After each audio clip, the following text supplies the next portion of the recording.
We're sitting at a historical crossroads where the future of money is going to be digital. We're seeing a concerted effort around the world to ban cash, to reduce the availability, the value, and the liquidity of cash everywhere in the world. We just saw India demonetize the top two value notes they have. Spain is passing a law to make it illegal to make any transaction more than 1,000 euros in cash. Probably the 500 euro, 100 euro notes are going to disappear eventually. You're seeing this process of demonetization, of removing cash from the economy in order to funnel it all into banking systems that are under constant control and surveillance. This is a very dangerous future. And that's usually because they want the taxation or they want the legislation. Either they see that money used by corrupt parties or they just use that as an excuse to control it. The biggest criminals in the world have banking licenses of their own.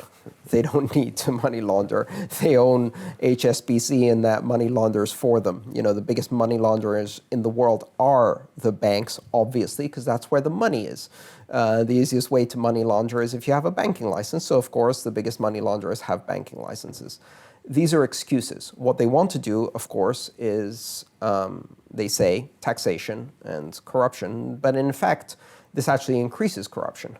So removing cash from an economy and putting everybody under surveillance doesn't mean the criminals can't use money anymore. Of course they can. They will continue to do that. They will always have means of doing it. It just means that everybody else is under surveillance. So you end up surveilling the innocent. And what does that give you? That gives you political control. This is a very dangerous road we're going down. We've never had in the history of humanity the ability to monitor everybody's economic activity all the time. And to give that power to governments without question is extremely dangerous. It won't result in reducing terrorism, but it will turn several governments into terrorists themselves. It won't reduce crime, but it will turn governments into criminals. It won't reduce corruption, but it will increase corruption at banks. And it will put people at the mercy of a system in which, at a flick of a binary switch, you can become a non-person. Went to the wrong website, attended the wrong protests, associated with the wrong political party, expressed support for the wrong idea, off. You no longer exist. You can't buy food, you can't buy anything, you can't earn anything, and all of your money disappeared. Because we don't give you a bank account. No, you turn off the bank account. Oh, okay. Why not? Okay. And you don't give you a bank account, right? So, and since you can't use cash for anything, then you basically are a non-citizen. You are a non-person. Right, and what this will end up doing is it will end up putting the burden, again, on the most powerless in our society, right? The poor, those who don't have ID, undocumented immigrants, victims of human trafficking, refugees. These people are going to be suffering the burden to create this bourgeois illusion of safety and give massive powers to governments that certainly haven't earned the trust to have these kinds of powers. That's scenario A.